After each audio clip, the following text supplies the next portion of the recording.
मैं, अब्बू और आमिर भाई हम शिमला के लिए निकल गए। सफ़र अच्छा रहा। वहाँ एयरपोर्ट पहुँचते ही ज़ुबैर भाई ने ड्राइवर को भेजा था। हम उनकी कार से ही उनके घर पहुँचे। वहाँ तमन्ना भाभी और ज़ुबैर भाई थे। बहुत खुश थे हमारे आने से। तमन्ना भाभी ने सारा घर बताया। फिर हम लोग ने साथ में बैठकर चाय पी, काफ़ी गपशप की। बहुत ही अच्छे लोग हैं। उनसे मिलकर ऐसा लग रहा था जैसे मैं अपनी फैमिली के साथ हूँ। अब्बू भी काफ़ी बेफिक्र हुए ज़ुबैर भाई और तमन्ना भाभी से मिलकर, और घर बहुत ही अच्छा था। मुझे ऐसा लग रहा था ये तो मैं जैसा चाहती थी वैसा ही घर हो। एक बड़ा सा घर, उसके सामने लॉन और उसके सामने समुंदर। लहरों की आवाज़ सीधा मेरे कमरे तक आ रही थी। कमरे में बड़ी सी विंडो थी। मैं वहाँ काफ़ी देर तक रुकी। बहुत अच्छा लगा मुझे।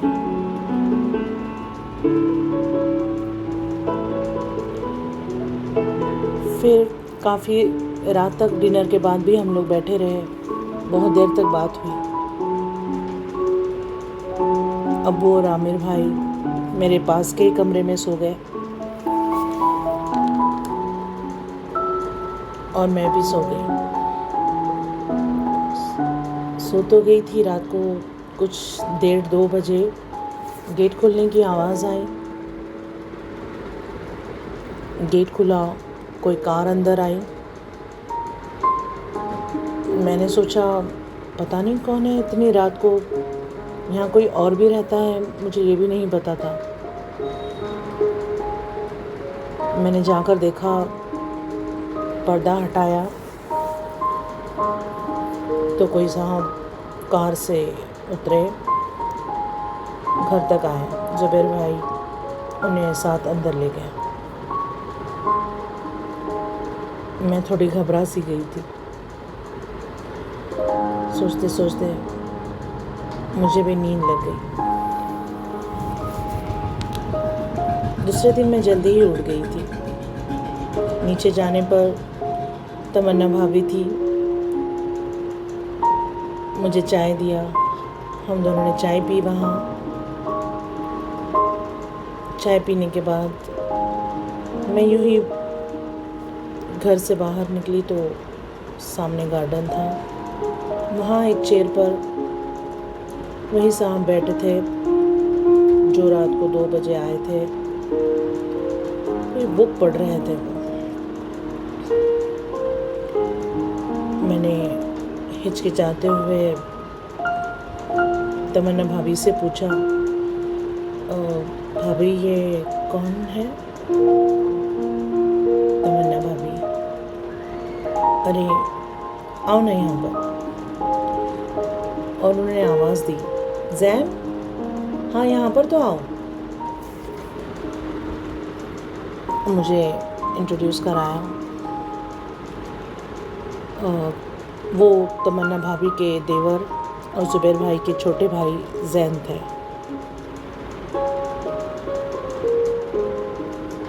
उन्होंने मुझे बस हेलो कहा, कैसे हैं, आमिर भाई कहाँ हैं, पूछा मुझसे। मैंने कहा वो रात देर हो गई थी, सोने के लिए थक गए थे, इसलिए शायद अब तक उठे नहीं, ऐसा मैंने कहा और वो चले गए। और आमिर भाई और अब्बू के नीचे उतरने से पहले ही वो पता नहीं कहीं चले गए। तो उनकी मुलाकात आमिर भाई से और अब्बू से नहीं हुई। हम सब ने नाश्ता किया। भाभी ने बहुत अच्छा ब्रेकफास्ट बनाया था। फिर अब्बू और आमिर भाई ने कहा कि चलो तुम्हें हम हॉस्पिटल बता देते हैं, सबसे एक बार मिल लो वहाँ पर, फिर हम भी बेफिक्र होकर चले जाएंगे।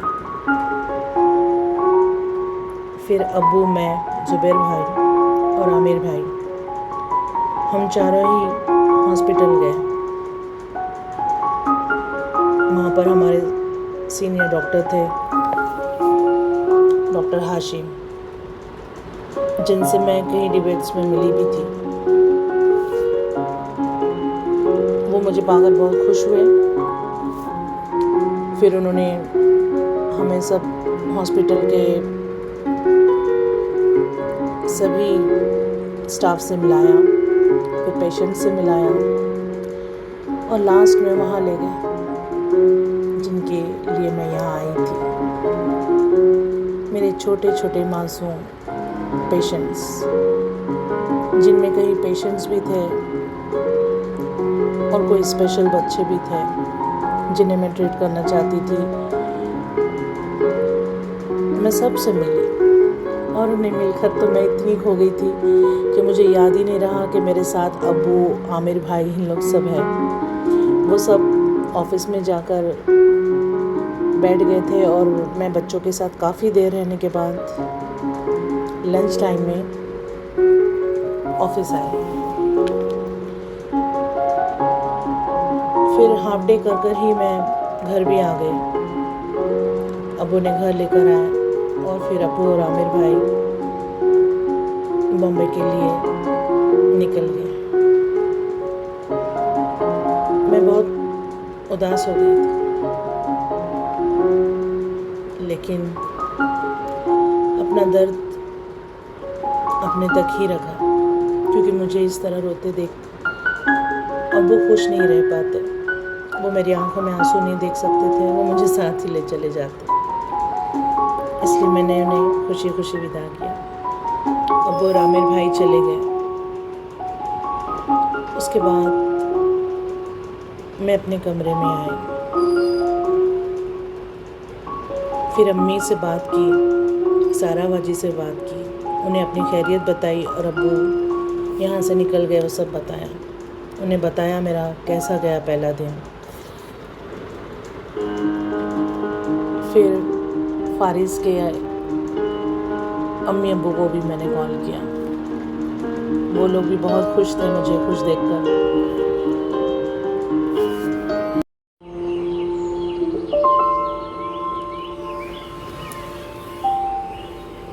मैं सुबह उठी, नीचे आया,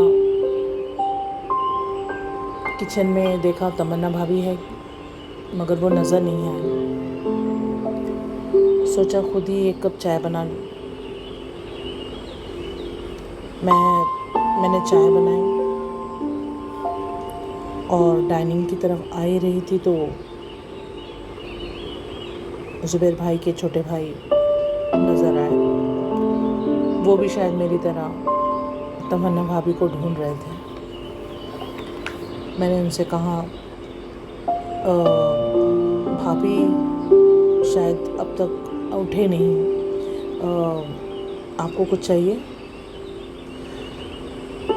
उन्होंने कहा, नहीं वो मुझे चाय चाहिए थी। हाँ, मैंने अपने लिए बनाई है, आप भी पी लो। जी। वो वहीं डाइनिंग टेबल पर बैठ गए। मैंने उन्हें चाय दिया, मैं भी वहीं बैठ गई। थोड़ी हिचकिचा रही थी।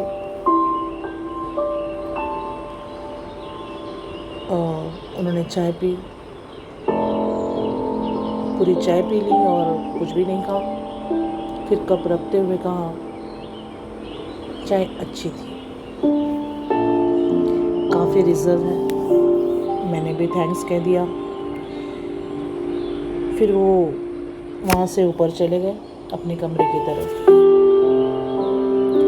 कुछ देर बाद तमन्ना भाभी आई। उन्होंने कहा, आज मेरी आँख ही लग गई थी। रात को काफ़ी देर तक तुम्हारे भाई और मैं बातें करते रहे और काफ़ी लेट हो गया मुझे उठने के लिए। फजर में भी उठ नहीं पाई आज। सॉरी तुम्हें चाय बनाना पड़ा। मैंने कहा अरे भाभी ऐसा क्यों कह रही हैं आप, मुझे अच्छा लगा आपके किचन में चाय बनाई मैंने। मैं नाश्ता भी बना सकती हूँ अच्छा। भाभी ने कहा नहीं वो तो मैं ही बनाऊँगी। मैंने कहा नहीं मैं मजाक कर रही थी, मैं जा रही हूँ अभी कॉलेज, मैं वहीं पर नाश्ता कर लूँगी। उन्होंने कहा ठीक है लेकिन छुट्टी के दिन तो मैं तुम्हारे ही हाथ का नाश्ता खाऊंगी। उन्होंने बहुत ही प्यार से अपनायत से कहा। मैंने कहा जी बिल्कुल, आप ना भी कहती तो छुट्टी वाले दिन मैं ही आपको कुछ बनाकर खिलाती। ये कहकर मैं कमरे में चली आई। मेरे कमरे में आते ही ज़ोरदार कुछ आवाज़ आई मुझे। जैन के नाम से कोई आवाज़ दे रहा था, कहाँ है जैन, कहाँ है जैन। तमन्ना भाभी ने भी जैन को आवाज़ दी। मैं डर कर कमरे से बाहर आ गई कि पता नहीं क्या हुआ है। तो वहाँ जैन के कोई फ्रेंड खड़े थे जिनका नाम शोएब है। तमन्ना भाभी ने मुझे उनसे मिलाया। कहा ये जैन के बहुत ही करीबी दोस्त है, बचपन के दोस्त है। और उन्होंने कहा जी हाँ मेरा नाम शोएब है और आपका नाम महविश है और आप 6 महीने यहाँ हमारे हॉस्पिटल में प्रैक्टिस के लिए आई हैं। मैं ताज्जुब में रह गई। मैंने कहा आपको कौन बताया? तो उन्होंने कहा कि मुझे ज़ुबैर भाई ने बताया, क्योंकि हमारे दोस्त कुछ कहते नहीं हैं, उनसे हमें कोई बात पता नहीं चलती है। यहाँ हम आते हैं तो हमें कुछ खबर मिल जाती है। काफ़ी हंसमुख इंसान थे, अच्छा लगा शोएब से मिलकर। उन्होंने कहा आप कहीं जा रही हैं?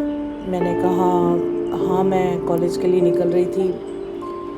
उन्होंने कहा अच्छा तो कॉलेज हम लोग जहाँ पर साइड पर जा रहे हैं वहीं रास्ते में है, आप कहे तो हम आपको वहीं पर छोड़ देते हैं। ऊपर से जैन आए और उन्होंने कहा कि हमें पहले बैंक जाना है। शोएब शायद वो मुझे अपने साथ ले जाना नहीं चाह रहे थे, लेकिन शोएब तो शोएब है, वो किसी का सुनते कहाँ है। तो उन्होंने कहा कि बैंक का काम हम कल भी कर सकते हैं, कोई इतना ज़रूरी नहीं है, या हम साइड से आते वक्त भी कर सकते हैं। तो जैन खामोश हो गया। मैंने कहा कि नहीं आप लोग प्लीज़ चले जाइए, मैं सड़क से कुछ ऑटो या टैक्सी कर लूँगी।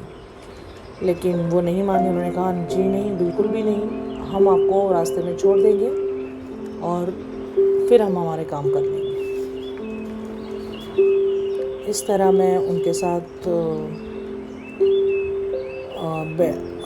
एक्चुअली शोएब ने मुझे फ्रंट सीट दे दिया। मैं शोएब के बाजू में बैठी और जैन ना चाहते हुए भी पीछे की सीट पे उन्हें बिठा दिया शोएब ने उन्हें।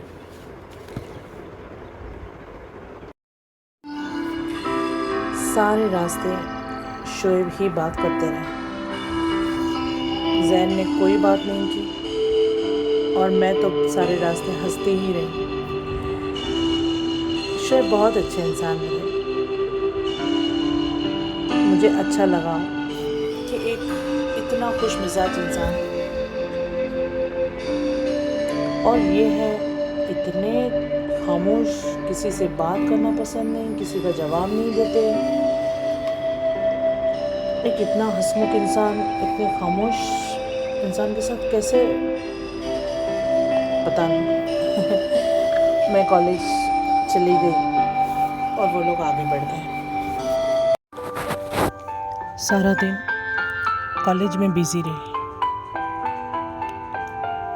शाम हो गई घर आने में। कॉलेज से आते वक्त सारा वक्त यही सोचती रही, ये जैन आखिर इतने खामोश क्यों होते, किसी से कुछ बात क्यों नहीं करते।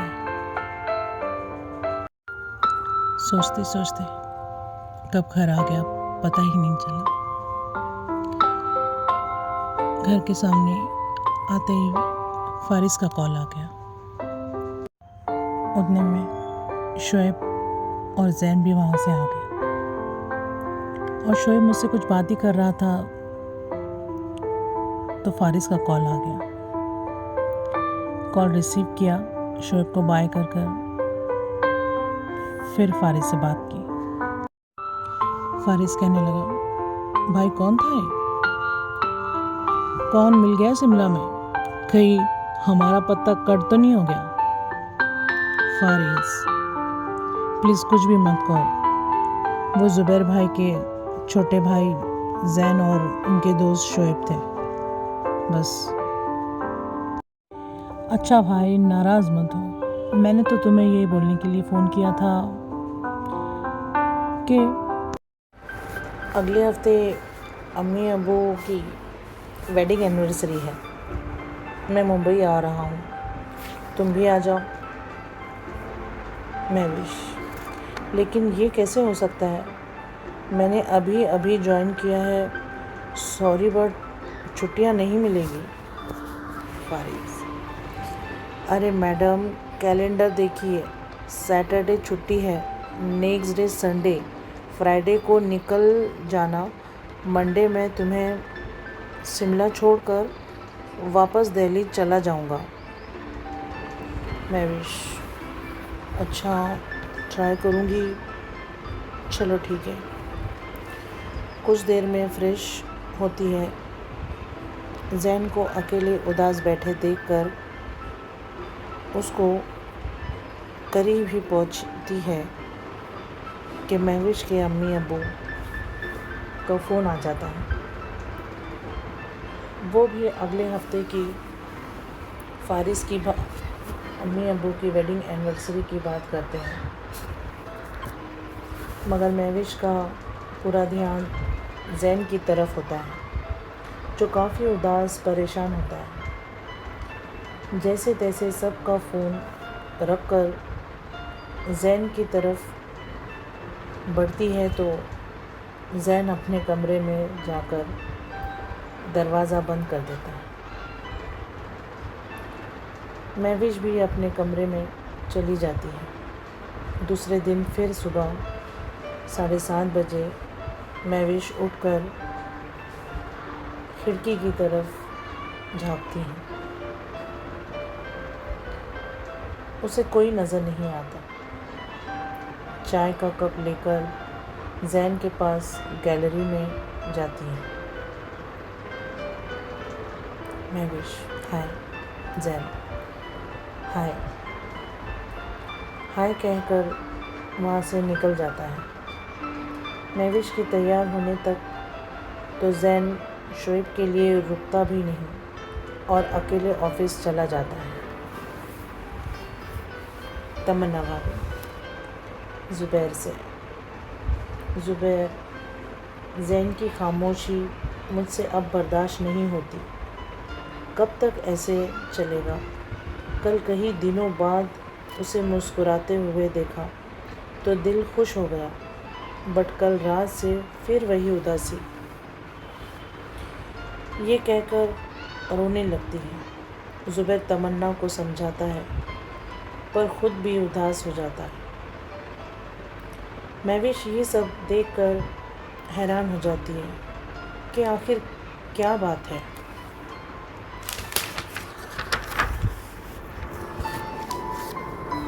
महविश हॉस्पिटल चली जाती है। शोएब रास्ते में मिलता है। महविश शोएब से कह देती है, जैन सुबह जल्दी ही ऑफिस चले गए। शोएब महविश से कहता है, वो ऑफिस पर तो नहीं चला, चलो साइड पर देखता हूँ। महविश हॉस्पिटल चली जाती है, मगर उसे वहाँ भी काम में दिल नहीं लगता। पूरा टाइम जैन का ख्याल उसके मन को बेचैन कर देता है।